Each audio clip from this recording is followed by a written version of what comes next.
High viewers, ہماری آج کی ویڈیو ہے ام المومنین حضرت خدیجہ رضی اللہ تعالی عنہا کے بارے میں۔ اس ویڈیو میں ہم حضرت خدیجہ رضی اللہ تعالی عنہا سے متعلق عمومی حقائق کے ساتھ ساتھ خصوصی طور پر ان کی شخصیت کو بحیثیت ایک مضبوط بزنس وومن کے طور پر دیکھیں گے، اور اس کے ساتھ ساتھ یہ بھی جانیں گے کہ کس طرح حضور اکرم صلی اللہ علیہ وسلم کے نبوت سے سرفراز ہونے کے بعد ابتدائی اسلام کے مشکل ترین دور میں وہ حضور اکرم صلی اللہ علیہ وسلم کی معاون اور مددگار ثابت ہوئیں، اور کیسے وہ آپ صلی اللہ علیہ وسلم کے لیے تسلی اور تشفی کا باعث بنی۔ اس کے ساتھ ساتھ ہم احادیث کی روشنی میں حضرت خدیجہ رضی اللہ تعالی عنہا کے فضائل اور مناقب بھی جانیں گے۔ ہمارے ساتھ رہیے گا ویڈیو کے اختتام تک۔ نبی کریم صلی اللہ علیہ وسلم سے نسبت کے تحت ازواج مطہرات یا امہات المومنین پاکیزہ ترین، محترم ترین اور معزز ترین خواتین ہیں۔ دیگر مسلم خواتین سے عزت و احترام اور شرف و اعزاز میں حد درجہ افضل و اکرم ہیں۔ ان کے دینی، علمی، اخلاقی اور معاشرتی کارنامے نہ صرف دنیا کی تمام خواتین کے لیے اسوہ حسنہ ہیں، بلکہ مسلم خواتین کو درپیش تمدنی و معاشرتی خطرات اور مسائل کے لیے بہترین حل پیش کرتے ہیں۔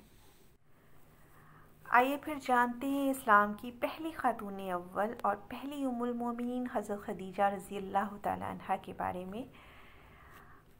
آپ سن 555 عیسوی یا بعض روایات میں سن 556 عیسوی میں مکہ مکرمہ میں پیدا ہوئیں۔ نام مبارک خدیجہ، کنیت ام ہند، لقب طاہرہ، اور سلسلہ نسب کچھ اس طرح سے ہے: خدیجہ بنت خویلد بن اسد بن عبدالعزیٰ بن قصہ۔ قصہ پر پہنچ کر آپ کا خاندان رسول اکرم صلی اللہ علیہ وسلم کے خاندان سے مل جاتا ہے۔ آپ کی والدہ کا نام فاطمہ بنت زائدہ تھا، اور آپ کے والد خویلد بن اسد اپنے قبیلے کے نہایت معزز شخص اور تاجر تھے۔ اگرچہ حضرت خدیجہ رضی اللہ تعالی عنہا کی زندگی اور شخصیت کے بارے میں قبل از اسلام کے زمانہ سے متعلق زیادہ تفصیلات تاریخ میں درج نہیں ہیں، لیکن مختصراً ان کے بارے میں جو بھی موجود ہے اس سے معلوم ہوتا ہے کہ وہ اپنے زمانے میں ایک عقل مند، دانا اور بابصیرت خاتون تھیں۔ حضرت خدیجہ رضی اللہ تعالی عنہا کی اخلاقی فضائل میں عفت و پاک دامنی، جانثاری و دور اندیشی، سخاوت اور استقامت جیسے اوصاف موجود ہیں۔ ایام جاہلیت میں جبکہ پورے عرب میں بت پرستی کا رواج عام تھا، اس وقت بھی حضرت خدیجہ رضی اللہ تعالی عنہا آسمانی کتابوں پر یقین رکھتی تھیں اور وہ خدائے وحدہ لا شریک کی ہی پوجا کرتی تھیں، اور جب اپنے کاروان کو دور دراز کے علاقوں میں بھیجتیں تو وہ کعبہ میں جا کر حضرت ابراہیم علیہ السلام کے خدا سے اپنی تجارت میں برکت حاصل ہونے کی دعا کیا کرتی تھیں۔ حضرت خدیجہ اپنے معاشرے کے لوگوں میں ایک پاک دامن، خیر خواہ اور بلند مرتبہ خاتون کی حیثیت سے جانی جاتی تھیں، اور اسی لیے انہیں طاہرہ کے لقب سے نوازا گیا تھا۔ ایک اور روایت میں آتا ہے کہ آپ کو سیدہ قریش کے لقب سے بھی جانا جاتا تھا۔ یہیں سے ہم اندازہ کر سکتے ہیں کہ وہ اپنے زمانے کے لوگوں میں کس قدر بلند اور باعظمت کنسیڈر کی جاتی تھیں۔ حضرت خدیجہ رضی اللہ تعالی عنہا ایک کامیاب تاجرہ تھیں۔ زیادہ سے زیادہ نفع حاصل کرنے کی کوشش کے باوجود وہ اپنے وقت کو عبادت کے لیے بھی مخصوص رکھتی تھیں، اور خاص طور پر اپنا کچھ وقت وہ طواف کعبہ کے لیے مخصوص رکھتیں۔ ان کے گھر کا دروازہ ہمیشہ حاجت مندوں اور فقیروں کے لیے کھلا رہتا، اور ان کے در سے کبھی کوئی خالی ہاتھ واپس نہ گیا۔ اکثر مورخین کی رائے میں حضرت خدیجہ رضی اللہ تعالی عنہا نے حضور اکرم صلی اللہ علیہ وسلم سے شادی سے پہلے 2 شادیاں کی تھیں، اور وہ صاحب اولاد بھی تھیں۔ حضرت خدیجہ رضی اللہ تعالی عنہا کی پہلی شادی ابی حالہ النباش بن زرارہ التمیمی سے ہوئی۔ ان سے ان کے 2 بیٹے بھی تھے جن کے نام ہند اور حالہ تھے، اور ان کی وفات کے بعد حضرت خدیجہ رضی اللہ تعالی عنہا کی شادی عتیق بن عابد مخزومی سے ہوئی، اور روایات میں آتا ہے کہ ان سے ان کی ایک بیٹی ہند تھی۔ بعض روایات میں آتا ہے کہ ہند بن ابی حالہ رسول اکرم صلی اللہ علیہ وآلہ وسلم کے نبوت سے سرفراز ہونے تک زندہ تھے، اور وہ حضرت صلی اللہ علیہ وآلہ وسلم پر ایمان لائے، اور مسلمانوں نے جب مدینہ ہجرت کی تو ہند بن ابی حالہ نے بھی مدینہ کی طرف ہجرت کی اور جنگ بدر اور جنگ احد میں شرکت کی۔ جنگ فجار میں آپ کے والد لڑائی کے لیے نکلے اور مارے گئے۔ یہ تقریباً 20 عام الفیل کا واقعہ ہے۔ والد کی وفات کے بعد اور شوہر کی وفات کے بعد آپ کو کچھ مسائل کا سامنا کرنا پڑا۔ ذریعہ معاش اگرچہ تجارت ہی تھا، لیکن اس کا کوئی نگران نہیں تھا، تو اس موقع پر آپ کی کاروباری صلاحیتیں ابھر آئیں۔ یہی وہ وقت تھا جب حضرت خدیجہ ایک مضبوط، بااعتماد اور بااختیار بزنس وومن کے طور پر سامنے آئیں۔ آپ نے اپنی کاروباری بصیرت کی بنا پر اور جو کاروباری ٹیکٹکس تھے ان کی بنا پر اپنے وراثت میں ملنے والے کاروبار کو بہت وسعت دی۔ حضرت خدیجہ مکہ مکرمہ میں رہتی تھیں، لیکن آپ کے تجارتی قافلے طویل سفر طے کر کے مشرق وسطیٰ کے بڑے شہروں کی جانب جاتے، جنوبی یمن اور شمالی شام تک پہنچتے۔ اس زمانے میں یہ رواج تھا کہ ہر کوئی اپنی استطاعت کے مطابق اپنی جنس یا مال کو تیار کرتا اور تجارتی قافلے میں شرکت کرتا۔ تو حضرت خدیجہ کا اس زمانے میں تجارتی قافلے میں تقریباً آدھے سے زیادہ مال حضرت خدیجہ رضی اللہ تعالیٰ عنہ کا ہی ہوتا تھا، اور آپ مکہ سے کوئی شریف، محنتی اور دیانتدار شخص کو چنتی اور اس کو اپنے مال کا نگران بنا کر بھیج دیتی۔ حضرت خدیجہ رضی اللہ تعالیٰ عنہ ایک مضبوط ارادے کی مالک خاتون تھیں، جنہیں دنیا میں خود اپنے طور پر آگے بڑھنا آتا تھا۔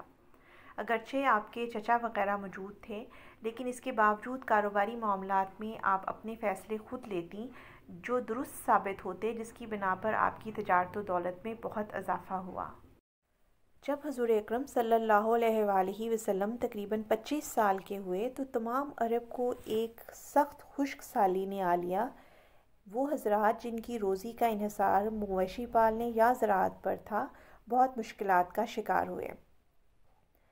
ایسے حالات میں حضور اکرم صلی اللہ علیہ وآلہ وسلم کے چچا حضرت ابو طالب نے حضور اکرم صلی اللہ علیہ وآلہ وسلم سے فرمایا، ہم سخت حالات سے دوچار ہیں۔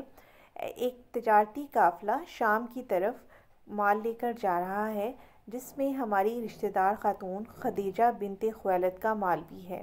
آپ جا کر ان خاتون سے بات کریں، ہو سکتا ہے کہ آپ کو کام مل جائے اور ہمارے حالات میں بہتری آ سکے۔ اس وقت تک مکہ بھر میں حضور اکرم صلی اللہ علیہ وآلہ وسلم کی دیانت اور صداقت کے چرچے تھے، اور آپ صلی اللہ علیہ وآلہ وسلم کو صادق اور امین کہہ کر پکارا جاتا تھا۔ حضور اکرم صلی اللہ علیہ وآلہ وسلم کی یہ شہرت اور ناموری حضرت خدیجہ رضی اللہ تعالیٰ عنہ تک بھی پہنچ چکی تھی۔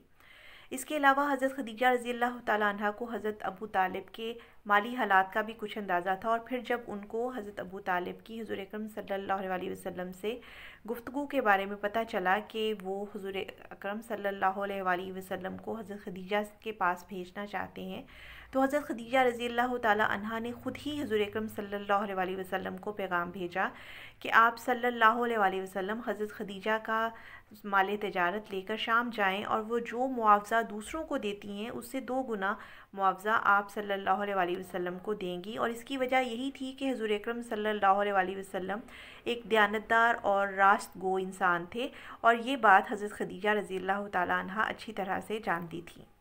پھر وہ وقت آن پہنچا جب قریش کے تجارتی قافلے نے شام کی طرف روانہ ہونا تھا۔ حضرت خدیجہ رضی اللہ تعالیٰ عنہ نے اپنے ایک غلام میسرہ کو حضور اکرم صلی اللہ علیہ وآلہ وسلم کے ہمراہ کیا۔ بعض روایات میں آتا ہے کہ ایک اور غلام ناصح بھی ساتھ تھا۔ حضور اکرم صلی اللہ علیہ وآلہ وسلم کو حضرت خدیجہ رضی اللہ تعالیٰ عنہ نے تمام معاملات میں بااختیار کیا اور اپنے غلام کو خاص تاکید کی کہ آپ صلی اللہ علیہ وسلم کی خاص اطاعت کریں۔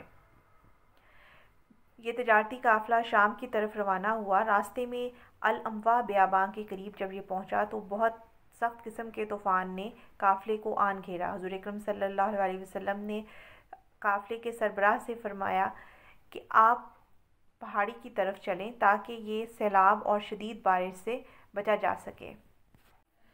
پھر یہ قافلہ ابھی بلند مقام پر پہنچا ہی تھا کہ بہت شدید بارش آ گئی۔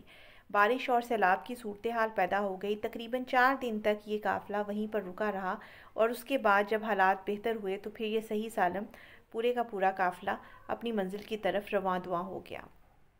جب یہ قافلہ ایلا یا بصرہ کے شہر کے قریب پہنچا تو وہاں پر ایک بہت بڑی عبادت گاہ تھی جہاں پہ پادری اور عالم اپنی عبادت میں مشغول تھے۔ فیلک نامی پادری ان سب سے دانا اور مدبر تھا۔ اس نے جب حضور اکرم صلی اللہ علیہ وسلم کو دیکھا تو وہ پیغمبر آخر الزماں کی خوبیاں آپ میں پہچان گیا۔ آپ صلی اللہ علیہ وسلم نے ایک سوکھے ہوئے کنویں میں ہاتھ ڈالا اور پانی نکال کر اپنے ہاتھ دھو لیا، اور اسی طرح سے آپ ایک سوکھے درخت کے نیچے بیٹھے، آپ کے بیٹھنے پر وہ درخت سرسبز ہو گیا۔ یہ سب کچھ وہ پادری دیکھ رہا تھا۔ اس نے قافلے کے سرپرست کو بلایا اور پوچھا کہ حضور اکرم صلی اللہ علیہ وسلم کون ہیں؟ تو اس قافلے کے سربراہ نے بتایا کہ آپ مکہ کے رہنے والے ہیں۔ اس سے قبل وہ پادری کاروان پر بادلوں کو سائبان کیے بھی دیکھ چکا تھا۔ اس نے کاروان کے سربراہ کو بتایا کہ اس درخت کے نیچے پیغمبر کے سوا کوئی نہیں بیٹھا ہے۔ اس نے جلد ہی حضور اکرم صلی اللہ علیہ وسلم کو نبوت ملنے کی خبر بھی کاروان کے سربراہ کو دی۔ خیر، اس کے بعد کاروان شام میں داخل ہوا۔ ملک عرب سے آنے والے تجارتی قافلے سے مال اور اجناس کو خریدنے کے لیے شام کے لوگ جوک در جوک آئے۔ حضور اکرم صلی اللہ علیہ وسلم نے میسرہ اور دوسرے کارکنوں سے فرمایا کہ آج مال مت بیچو۔ شام تک زیادہ تر مال خرید لیا گیا۔ اگلے روز شام کے اطراف میں موجود قبائل کے لوگ ملک عرب سے آنے والے تجارتی قافلے پر ٹوٹ پڑے، لیکن اس وقت تک زیادہ تر مال فروخت ہو چکا تھا۔ صرف حضور اکرم صلی اللہ علیہ وسلم کا ہی مال بچا تھا۔ تو اس وقت آپ صلی اللہ علیہ وسلم نے مناسب تر قیمت لگائی اپنے مال کی اور زیادہ نفع کمایا دوسروں سے۔ خیر، اس کے بعد قافلہ واپس مکہ لوٹا۔ حضور اکرم صلی اللہ علیہ وسلم خانہ کعبہ تشریف لے گئے اور آپ نے طواف کیا۔ اس کے بعد آپ حضرت خدیجہ رضی اللہ تعالیٰ عنہ کے پاس تشریف لے گئے اور ان کو تمام سفر کی روداد اور حاصل شدہ نفع کے بارے میں بتایا۔ اپنے مال تجارت کے غیر معمولی نفع پر حضرت خدیجہ رضی اللہ تعالیٰ عنہ کو بہت زیادہ خوشی ہوئی۔ انہوں نے حضور اکرم صلی اللہ علیہ وسلم کو ان کا معاوضہ ادا کیا۔ آپ صلی اللہ علیہ وسلم اپنے چچا کے گھر تشریف لے گئے۔ اس کے بعد غلام میسرہ نے حضرت خدیجہ رضی اللہ تعالیٰ عنہ کی خدمت میں تمام سفر کی روداد پیش کی۔ اس نے حضرت خدیجہ رضی اللہ تعالیٰ عنہ کو بتایا کہ کس طرح سے ایک بادلوں کا ٹکڑا کاروان پر سائبان کیے رہا اور کس طرح سے پادری نے حضور اکرم صلی اللہ علیہ وسلم کی تعریف بیان کی اور آپ صلی اللہ علیہ وسلم کے نبی ہونے کی خبر دی۔ حضرت خدیجہ کو یہ سب سن کر بہت مسرت محسوس ہوئی۔ میسرہ سے یہ تمام واقعات سننے کے بعد حضرت خدیجہ اپنے چچا زاد ورقہ بن نوفل کے ہاں گئیں۔ ورقہ بن نوفل توریت اور انجیل کے بہت بڑے عالم تھے۔ وہ نصرانی مذہب سے تعلق رکھتے تھے۔ حضرت خدیجہ رضی اللہ تعالیٰ عنہ سے یہ تمام واقعات سننے کے بعد ورقہ بن نوفل نے کہا، یہ محمد صلی اللہ علیہ وسلم تو وہی پیغمبر ہیں جس کا اس امت سے وعدہ کیا گیا ہے اور ان کا ذکر تمام آسمانی کتابوں میں ملتا ہے۔ حضرت خدیجہ رضی اللہ تعالیٰ عنہ پاکیزہ اخلاق اور جاہ و جمال کی مالک خاتون تھی۔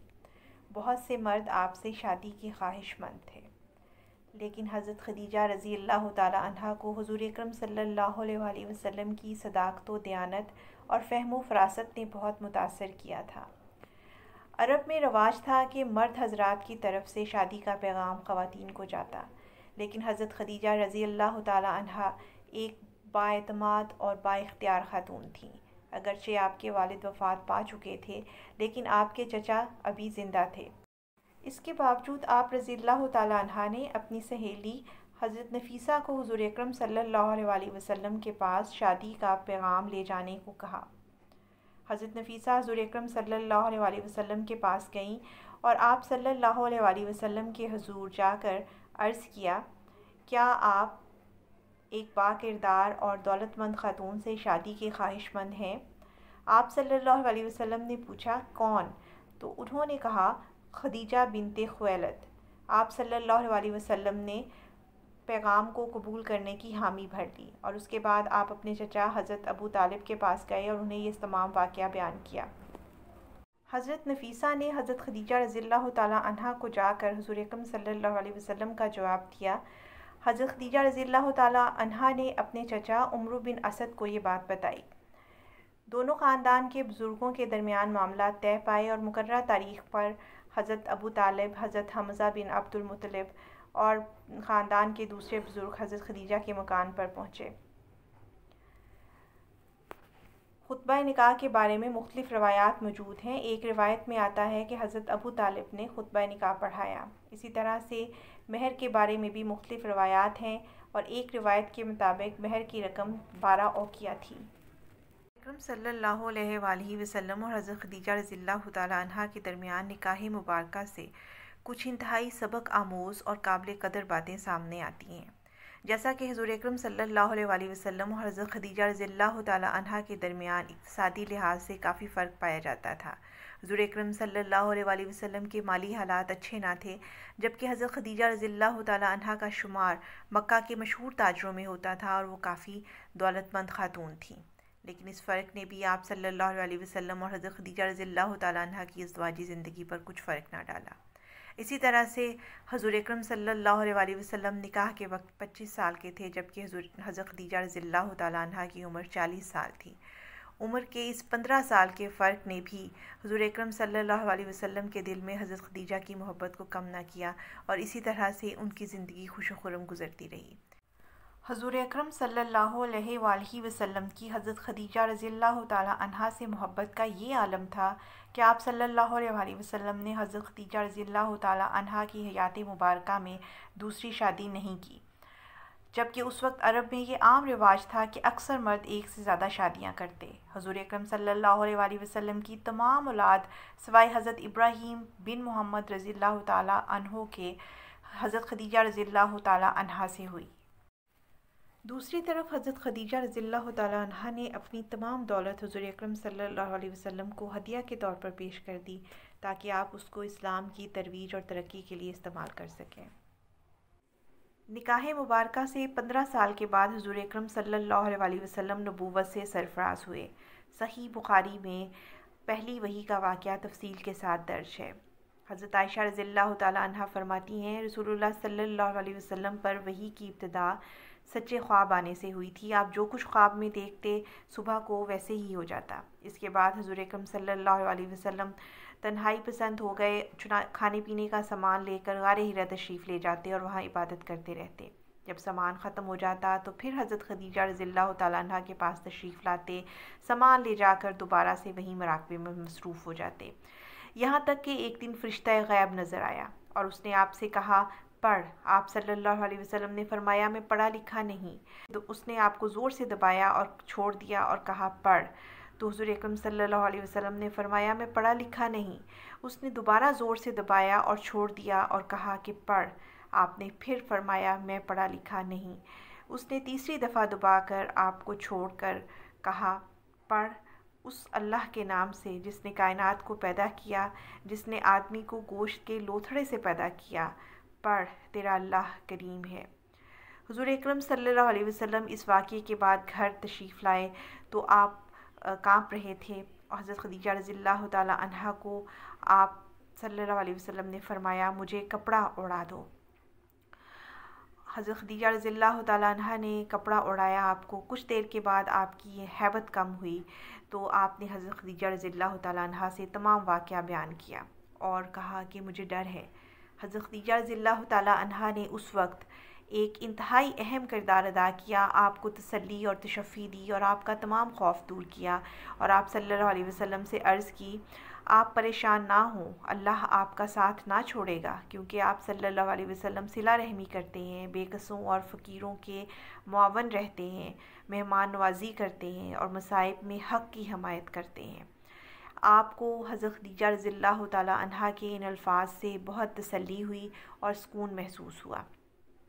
تو اس طرح سے اس موقع پر حضرت خدیجہ رضی اللہ تعالی عنہا نے آپ کو اپنے ساتھ کا یقین دلایا اور وہ پہلی خاتون تھیں جو آپ پر ایمان لائیں اور آپ کی تصدیق کی۔ اس کے بعد حضرت خدیجہ رضی اللہ تعالیٰ عنہ آپ کو اپنے چچا زاد بھائی ورقہ بن نوفل کے پاس لے گئیں، جو کہ نصرانی تھے اور وہ عبرانی زبان جانتے تھے۔ وہ بوڑھے اور نابینا ہو چکے تھے اس وقت تک۔ حضرت خدیجہ رضی اللہ تعالیٰ عنہ نے ان کے پاس جا کر کہا کہ محمد صلی اللہ علیہ وسلم کی باتیں سنیں۔ جب ورقہ بن نوفل نے حضور اکرم صلی اللہ علیہ وسلم سے تمام واقعہ سنا تو کہا کہ یہ تو وہی ناموس ہے جو موسیٰ پر اترا تھا۔ کاش مجھ کو اس وقت قوت ہوتی اور میں اس وقت تک زندہ رہتا جب آپ کی قوم آپ کو شہر بدر کر دے گی۔ حضور اکرم صلی اللہ علیہ وسلم نے پوچھا، یہ لوگ مجھے نکال دیں گے؟ تو ورقہ بن نوفل نے جواب دیا، ہاں۔ چونکہ ورقہ بن نوفل ایک بڑے عالم تھے اور تمام آسمانی کتب میں حضور اکرم صلی اللہ علیہ وسلم کا ذکر موجود تھا، اس لیے انہوں نے آپ صلی اللہ علیہ وسلم کو نبی مبعوث ہونے کی خبر دی۔ حضرت خدیجہ رضی اللہ تعالیٰ عنہ نے فوری طور پر حضور اکرم صلی اللہ علیہ وسلم کی نبوت کی تصدیق کی اور آپ صلی اللہ علیہ وسلم کی مددگار ہو گئیں۔ حضور اکرم صلی اللہ علیہ وسلم کو شروع کا کچھ عرصہ کفار مکہ تکلیف دیتے ہوئے ذرا ہچکچاتے تھے۔ اس کی ایک وجہ حضرت خدیجہ رضی اللہ تعالیٰ عنہ کا با اثر ہونا بھی ہے۔ حضور اکرم صلی اللہ علیہ وسلم کو مشرکین کی باتوں سے، ان کی تکذیب سے جو بھی تکلیف یا صدمہ پہنچتا، جب آپ صلی اللہ علیہ وسلم حضرت خدیجہ رضی اللہ تعالیٰ عنہ کے پاس آتے تو اس کا اثر بہت حد تک زائل ہو جاتا۔ اس کی ایک وجہ تو یہ تھی کہ آپ رضی اللہ تعالیٰ عنہ حضور اکرم صلی اللہ علیہ وسلم کی باتوں کی تصدیق کرتی تھیں، اور دوسرا یہ کہ وہ مشرکین کے معاملے کو آپ کے سامنے ہلکا کر کے پیش کرتی، مطلب اس طرح سے بات کرتی کہ ان کی باتوں کا اثر زائل ہو جاتا۔ حضرت خدیجہ رضی اللہ تعالیٰ عنہ کی حمایت سے پیغمبر اسلام صلی اللہ علیہ وآلہ وسلم کو اپنا پیغام عام کرنے اور اپنے قبیلے کی اشرافیہ کی مخالفت کا مقابلہ کرنے میں بہت مدد ملی۔ حضور اکرم صلی اللہ علیہ وسلم نے جب مکہ میں تبلیغ شروع کی تو ظاہر سی بات ہے بہت زیادہ مخالفت شروع ہو گئی، کیونکہ وہ معاشرہ بہت سے خداؤں کی عبادت کرنے والا تھا اور حضور اکرم صلی اللہ علیہ وسلم انہیں ایک خدا کو ماننے کا پیغام دے رہے تھے۔ تو اس موقع پر حضرت خدیجہ رضی اللہ تعالیٰ عنہ نے حضور اکرم صلی اللہ علیہ وسلم کو وہ تحفظ اور حمایت فراہم کی جس کی اس وقت حضرت محمد صلی اللہ علیہ وسلم کو اشد ضرورت تھی، اور اگلے 10 سال تک حضرت خدیجہ رضی اللہ تعالیٰ عنہ نے اپنے خاندانی تعلقات اور اپنی دولت کے ذریعے حضور اکرم صلی اللہ علیہ وسلم کی بھرپور مدد اور حمایت کو جاری رکھا۔ اچھے برے ہر قسم کے حالات میں آپ نے حضور اکرم صلی اللہ علیہ وسلم کا ساتھ دیا۔ سن 7 نبوی میں جب قریش نے حضور اکرم صلی اللہ علیہ وسلم پر اپنے ظلم و ستم کی انتہا کر دی اور آپ صلی اللہ علیہ وسلم اور آپ صلی اللہ علیہ وسلم کے خاندان کا مکمل سوشل بائیکاٹ کیا اور بنو ہاشم مجبور ہو کر شیب ابی طالب گھاٹی میں محصور ہو کر رہ گئے۔ یہ محاصرہ تقریباً 3 سال جاری رہا۔ یہ کٹھن دور تھا، سخت مشکل اقتصادی محاصرہ تھا، کھانے پینے کو کچھ میسر نہ تھا، اکثر اوقات پتے کھا کر گزارا کرنا پڑتا۔ تو ایسے موقع پر بھی حضرت خدیجہ رضی اللہ تعالیٰ عنہ کی دولت اور اثر کام آیا۔ مکہ میں موجود آپ رضی اللہ تعالیٰ عنہ کے رشتہ دار گیہوں یا کچھ کھانے پینے کی اجناس خرید کر اونٹ پر لاد کر کسی نہ کسی طرح سے چھپ چھپا کر رات کی تاریکی میں بنو ہاشم تک پہنچاتے۔ آپ کے بھتیجے حکیم بن حزام اس کام میں آپ کے مددگار تھے۔ رسول کریم صلی اللہ علیہ وآلہ وسلم کی حضرت خدیجہ رضی اللہ تعالیٰ عنہ سے 6 اولادیں تھیں۔ سب سے بڑے صاحبزادے حضرت قاسم رضی اللہ تعالیٰ عنہ تھے اور حضور اکرم صلی اللہ علیہ وآلہ وسلم آپ کے نام پر ہی اپنی کنیت ابو القاسم کرتے تھے۔ پھر صاحبزادی حضرت زینب رضی اللہ تعالیٰ عنہ تھی، پھر صاحبزادے حضرت عبداللہ رضی اللہ تعالیٰ عنہ تھے، پھر آپ صلی اللہ علیہ وسلم کی صاحبزادی حضرت رقیہ رضی اللہ تعالیٰ عنہ تھیں اور حضرت ام کلثوم رضی اللہ تعالیٰ عنہ، اور پھر سب سے چھوٹی صاحبزادی حضرت فاطمہ رضی اللہ تعالیٰ عنہ تھیں۔ حضرت خدیجہ رضی اللہ تعالیٰ عنہ نبوت کی 10 سال بعد تک حیات رہیں۔